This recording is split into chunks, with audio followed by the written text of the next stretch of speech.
is the three marks of existence, or the three characteristics of existence. And some of you might be saying, "What's that?" But when you know what the three marks are, then you know, "Oh yeah, I've heard of that before." It's basic Buddhism. So the Buddha taught that there are these three marks of all conditioned existence. All things that are conditioned are these three things. And those three things are Anicca, Dukkha, and Anatta. And for those of you who don't know the Pali, that's impermanent, dissatisfaction, and soulless or not self. So most people know impermanence. Oh, I think I see a dot, Lisa or Lissa. Can you hear me now?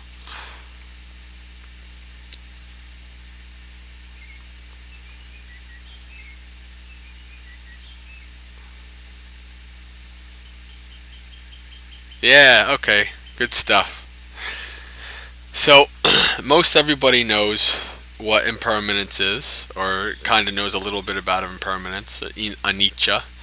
Most know a lot about dukkha, and most struggle with anatta, or non-self, soullessness. And when it comes to anatta, I'm right there with you. It's one of those things. All things in Buddhism, when it comes to the practice, it's something that is experienced understanding.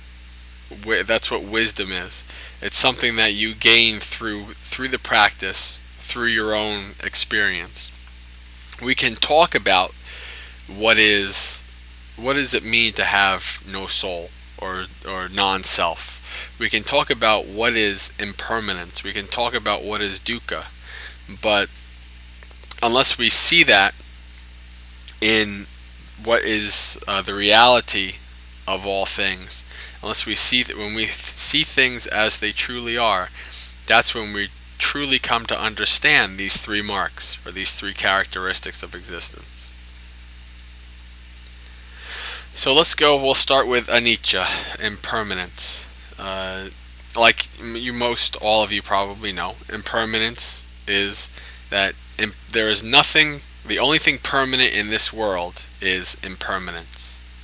All conditioned things are impermanent. What that means is they are always changing. They are arising. They are falling. They are always changing in some way or another. And this is all things. There's not one thing that you can think of that is not changing in one way or another. Now, of course, things change at their own time scales. You can look at a rock, and you can and look at a big rock throughout your whole life, from the time you're born till the time you die.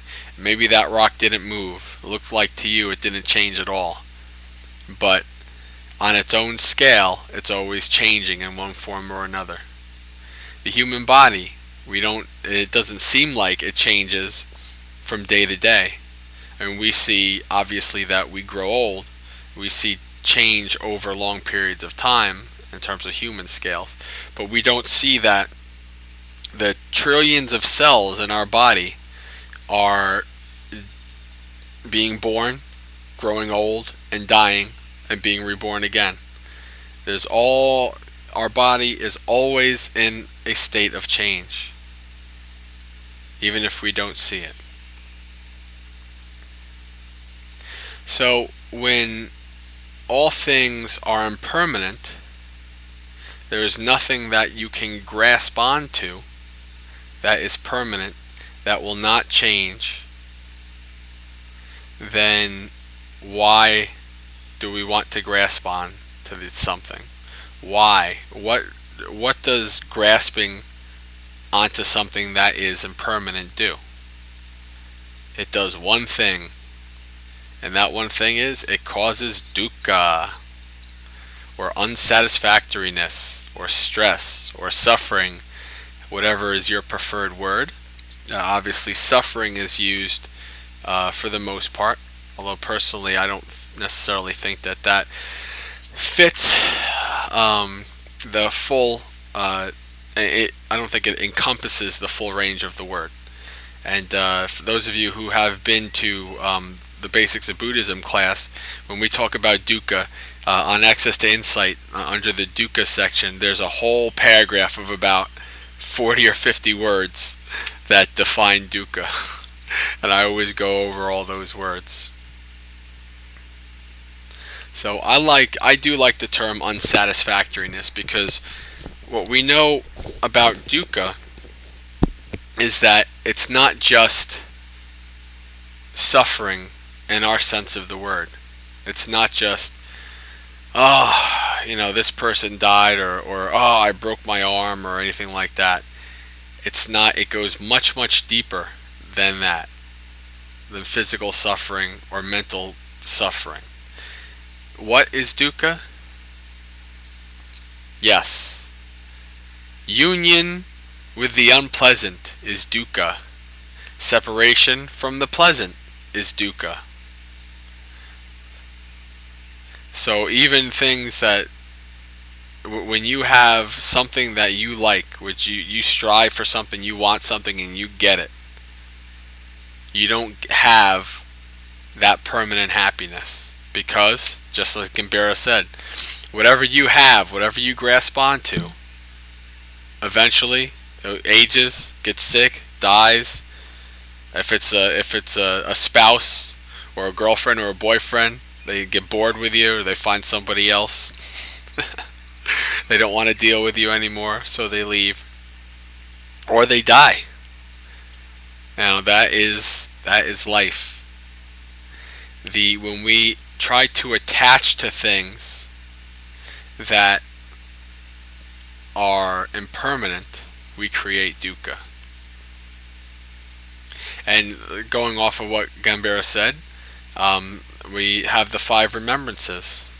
The 5 remembrances are: I am subject to aging, have not gone beyond aging. I am subject to illness, have not gone beyond illness. I am subject to death, have not gone beyond death. All that is dear and pleasing to me, I will one day be separated from. And of course, the last one is that karma is my arbitrator. Karma is my actions. Whatever I do, for good or for ill, to that I shall fall heir. Those are the 5 remembrances.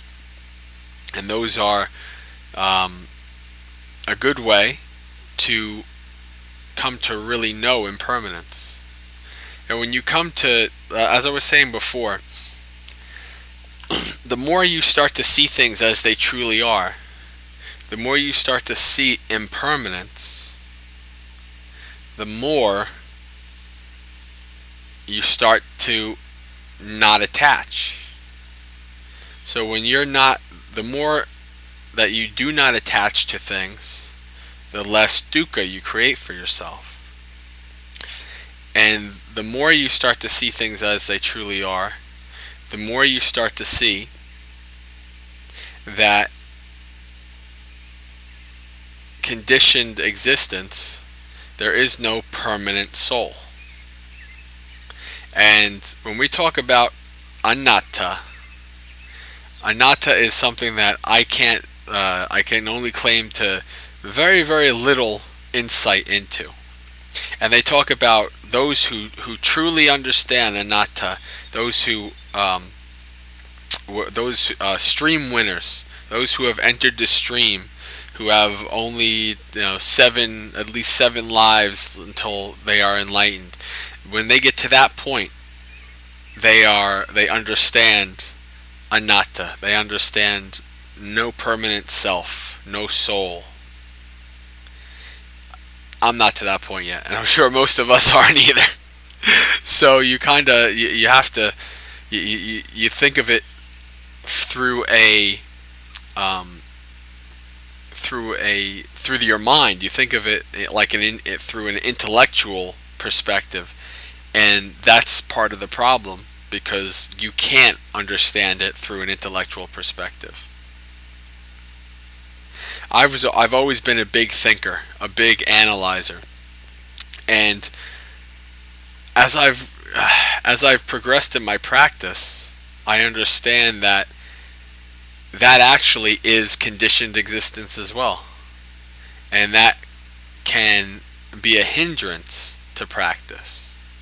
You don't The knowledge that you gain, the wisdom, panna, that you gain through the practice, is not something that you can intellectualize, or at least you can't pass on that knowledge intellectually, because you cannot give the knowledge of seeing things as they truly are to somebody else.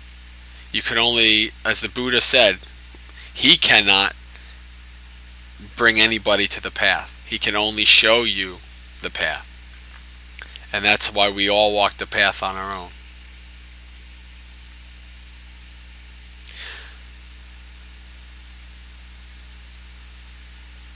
So let's see, where was I going? Welcome, Valentine. Welcome, Anagarika.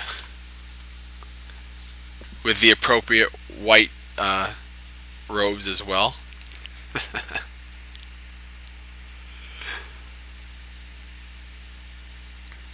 Oh, really? Then maybe you should be talking about this. When are you going to ordain? I'd like to talk to you about that, because that's something that I feel like I'm on the path towards as well.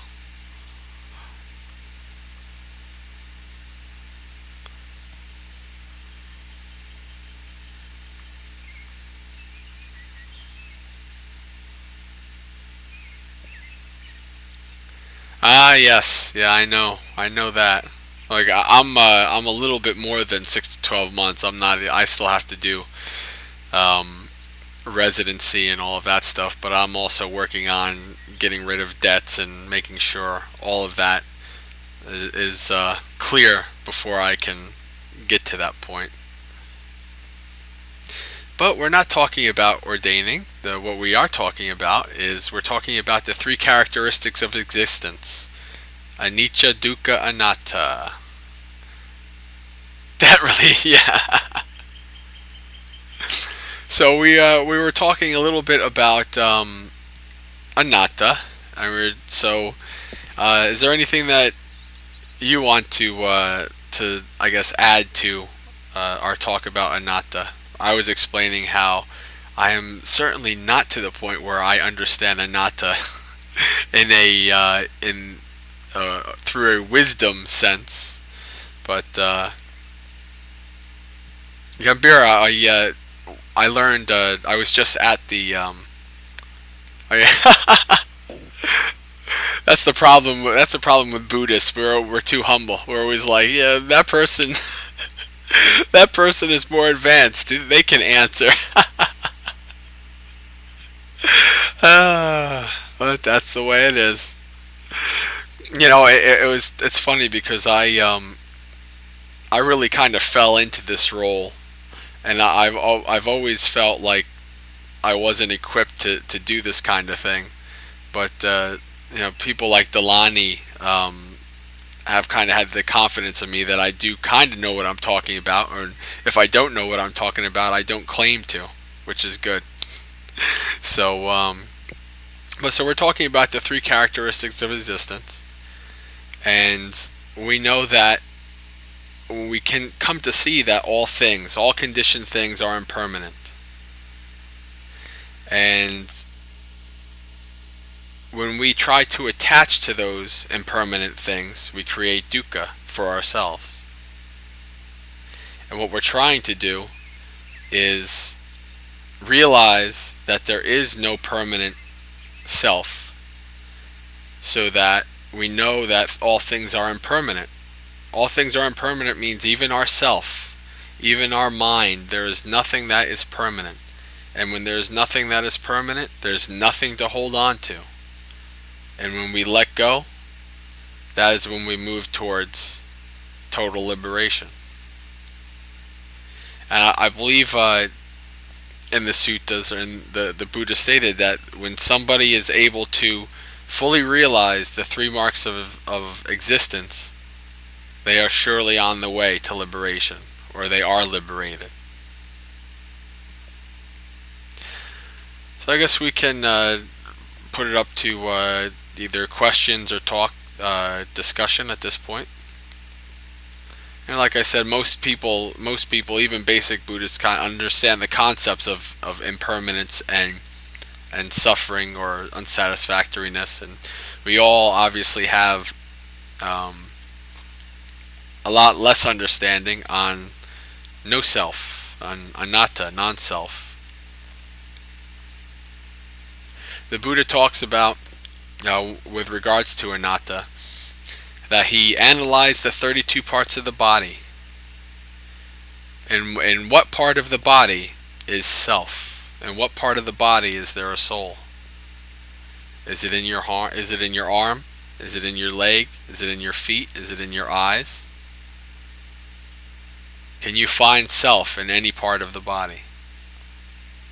And speaking of Gambira, I'm sure you've heard this. When I was at the Bhavana Society for my retreat a couple weeks ago, one of the things that Bhante Silananda taught us was using the 6 factors. And the 6 factors are: whatever you're observing is not me, is not mine, is not myself, is impermanent, is unsatisfactory, is soulless. So he started out with the 6 senses. So I is not me, I is not myself, I is not mine, I is impermanent, I is unsatisfactory, I is soulless. And let's analyze the I. Can you say that the I is mine? Can you say that the I is me? You could say, yeah, it's my body, so the I is mine. The I is part of the body, so it's mine. But who actually owns that body? Now you could say, is your I impermanent? Yeah, we all know that eventually your body's going to break down and you're going to die. So the I, or even if before you die, you can go blind. So your I is always changing. And because it's going to be, because it always changes, you can't count on it. Your I is not always going to be the same. So when you go blind, or as you get older, you have eye issues, that causes suffering because we're attached to our eyesight. So that's the mindset. So we go through all of the different senses. Ear. Ear is not mine. Ear is impermanent. Ear is unsatisfactory. So what would be a soul in Buddhist terms? From what I know, and this is me talking from, not from some found wisdom. This is me kind of responding from what I've heard monastics and teachers talk about. When they say no soul, what they're saying is that there is nothing permanent. Like the reason why Buddhists say rebirth instead of, the Buddha never taught reincarnation. And while they say the Buddha never taught reincarnation, is because reincarnation in the Hindu sense is that a soul goes from one body to another, a permanent soul. The same thing with transmigration. That's another term, that a soul is going from one body to another. Buddhism, it's called rebirth, or taking on another birth, because it's not a soul going, it's not a permanent soul going from one body to another. What is going from one body to another is just mind, citta. And what the mind is, essence. Yeah. And supposedly what the mind is in any given second, mind is one citta. And the citta arises and deceases every given second, or a split second, or millisecond, however you want to say it. And each time a citta rises, it has all of the information from the previous citta. And then it deceases and gives it to the next citta. And then when you die, that's a special citta. Citta is only mind, as far as I know. Citta is mind. So it's your mind the essence, as Anagarika stated, that is carrying on because of our attachments and our craving. When you get to the end of your life, supposedly there's a special cheetah. It has a name, but I don't know it off the top of my head. And upon death, this cheetah is looking for a new host because of craving. And when that happens, the cheetah finds a new host and is reborn. Now, when you get rid of craving, when you realize all things are impermanent, when you realize attaching to impermanent things causes dukkha, when you get rid of craving, when you're not attaching anymore, upon your death, there is nothing further to attach to. There's no craving, there's no roots there's no aggregates, the five aggregates: form, feeling, perception, mental formations, and consciousness. There's nothing to attach to another form, another body. And that's what they call the deathlessness. That's nibbana. So that is really the ultimate goal. That is the point. There is no mind, or I can't say there is no mind after that, because nobody knows. Talking about nibbana is the Buddha said that you cannot know it, you cannot understand it, you cannot describe it. So I'm not going to go off. It's one of the imponderables of life that it's not worth talking about.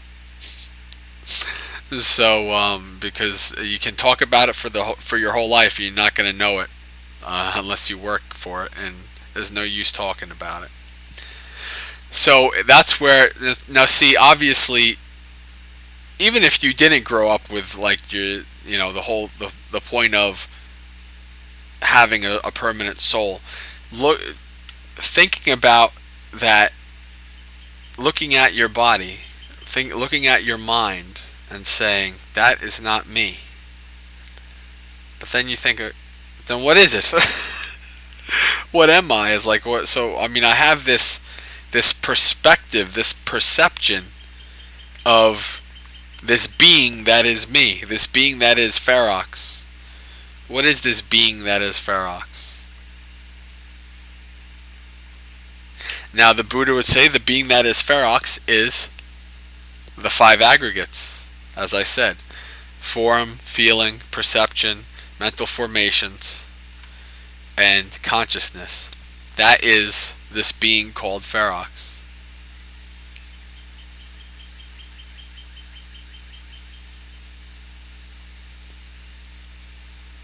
Yes. Yep. So it can get very complicated, and it's something that what I say, and this comes from my own experience, is that these kind of things can be a hindrance to actually worrying about them, and thinking about them can actually be a hindrance to achieving the actual insight of understanding them. What I mean by that is, sometimes you just gotta not worry about it all and just practice. Through practice, you'll understand these things. And those of you who have heard me talk in the past, you know well my struggles with practice, especially sitting meditation. And people who start out in meditation and they feel like meditation should be this way, and when it doesn't become that way, you get much dukkha, because you're like, oh, it's supposed to be this way, or my mind's supposed to be this way, my body's supposed to be this way, and it doesn't happen that way. So you worry about it and you get mad about it. But when you start to let go and not worry about whatever happens in your practice, and it's funny because I've felt that I understand that more in life, just about life in general, than I did about my actual meditation practice. And now I even it out where I'm not worried about finding anatta. Anatta will come eventually, and I have faith in this because I have come to understand and to see with my own experience that this practice works.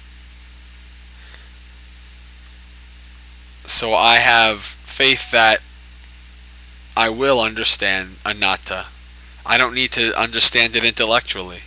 I don't need to read a book. I mean, I can read a book about it and understand it from that point, from a perception, from a conscious point, but understanding it through the actual viewing of reality as it truly is, with panya, with wisdom, that is the true point of it.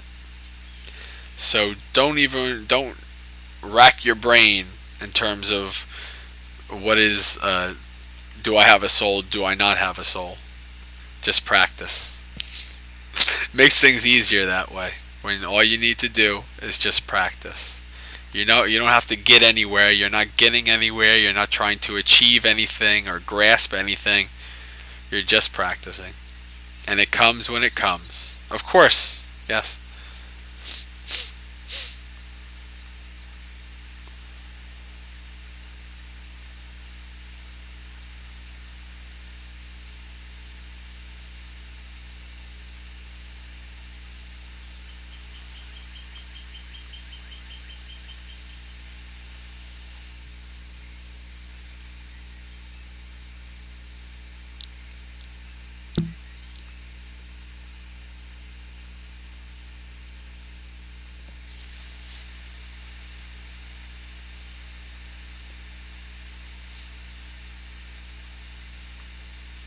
Yeah, and especially because um, thinking it like in today's society, we think like, okay, if we don't have a soul, then that means all our loved ones, when we all die, we won't be able to see them anymore. You know, so and that's all attachment. Like a few of you know that my I had a wife and she died like 6 7 years ago of yeah, exactly, of cancer. And while I practiced Buddhism before that, I feel like her death kind of awakened a spirituality in me that created an even more willingness and wanting to follow the Buddhist path. And it's funny though, people kind of say, "Oh, you became a Buddhist because your wife died," and I said, "Well, if I did something because my wife died, wouldn't I think I would rather become like a devout Catholic, because at least if I became a devout Catholic, then I'd know that like I'd see her in heaven or something like that, you know." So it's like, why would I want to be like a Buddhist and say that there's no soul anyway? She's just a being, a collection of aggregates that I'm. So that's the whole other part of it, where coming to understand anatta is even more complicated because you have these attachments, and you almost, you have this family like the Anagarika. Just for myself, in terms of when I think of robing, when I think of leaving the home life for the homeless life, there's only one thing in my mind that I would have any worry about leaving, and that's my family. I have no worry, and I actually would enjoy leaving the modern world of cell phones and TVs and all of that stuff, and not I have no worry about leaving that. But the strongest attachment, and and the reason being is, if you had a horrible family, if your parents were bad or whatever, it's that the attachment's not there. I had a very good, loving family. I mean, I grew up Catholic, in a Catholic family. Regardless, I had a very good, loving family, so I have an attachment to them. I want to make sure that they're okay. I want to, so that is the only thing that I even have the slightest concern about leaving to become a monk. But I'm at the point where I understand that that wouldn't hold me back either. That I'm actually not. I don't. You don't become a monk just for yourself. You do it for all beings. Just like the Buddha left his family for all beings. Yeah.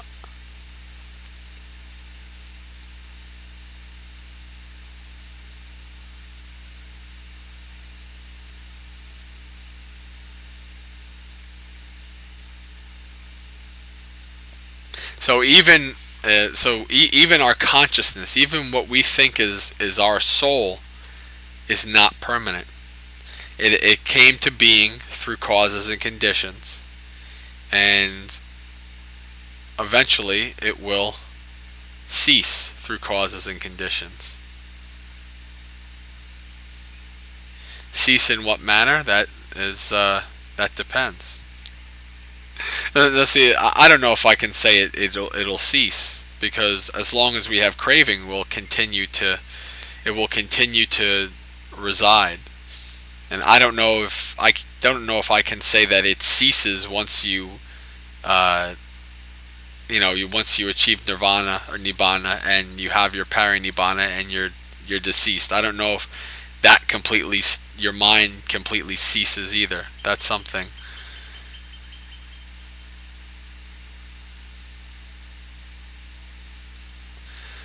I understand that, friend.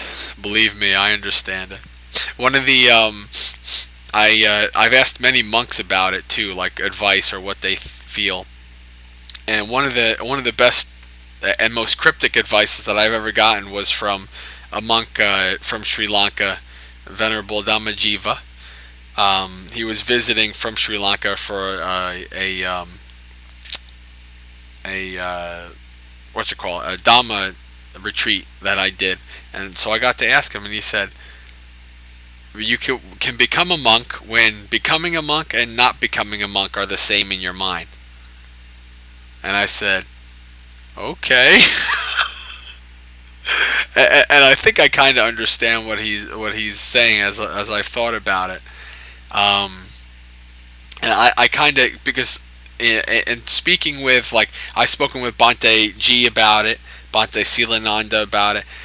There's a lot of people that have these like wild dreams about becoming a monk, like what it's going to be like and how it's going to be great, and so they just like want to rush into becoming a monk, and like they almost think that it's like all great, like they don't see any negatives to it, and like I see that I have this urge, this wanting to do it because of a lot of dispassion that I've always had that has grown, for this worldly life. But on the other hand, I also see what I'd be giving up as well. So it's like I'm not necessarily in a rush to do it because I feel like it's going to be great. Maybe I'll become like Ajahn Brahm. I'll be like going all around the world and doing all kinds of talks and all this silliness. It's not like some people have some weird ideas, but for me, as long as I get to have plenty of time alone in the woods, and I could also obviously teach the Dhamma too. That's fine. But I like my time alone in the woods as much as I like my time with my Dhamma brothers and sisters. Um, I don't know if I'm a specific tradition, but I'll tell you what. I would love to ordain at Bhavana Society, actually, and that would be my first choice in West Virginia. And that is a forest monastery, yeah, from I guess Sri Lankan tradition. Uh, oh, okay. Anagarka, are you on Dhamma Wheel at all? The website? Oh, okay. Well, that's a very good website for. I Is it Theravada tradition, or what's the tradition that you're ordaining into? Okay. Yeah, Dhamma Wheel is very good for that. There's a lot of people who are looking into ordaining, or there's some monastics on there. It can get a little. Yeah, sure. It's kind of funny how I stay away from it a little bit because, but I also like to go there because there's a lot of good information and fellow Dhamma brothers and sisters. But they can go very very debatey and intellectual over things that I feel like why even why debate these things? It's almost like go practice instead. That should be better. Let me get the link.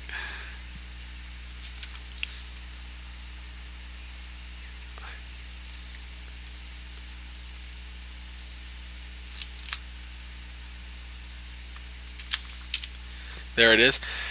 For those of you who follow the a Mahayana tradition, there's also dharmawheel.com. Instead of Dhamma Wheel, it's Dharma Wheel.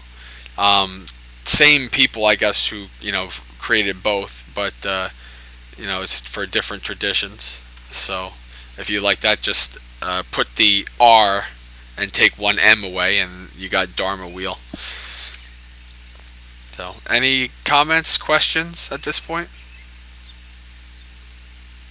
This is a especially good occasion because you have some advanced practitioners here that can help answer questions as well.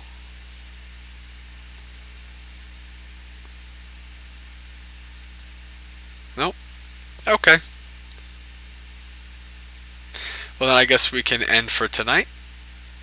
So thank you, Dhamma brothers and sisters, for coming and discussing and listening to the Dhamma. Whatever Dhamma that actually came from my mouth. So until next time, much metta to you all, and Sukhi Hantu, may you be happy.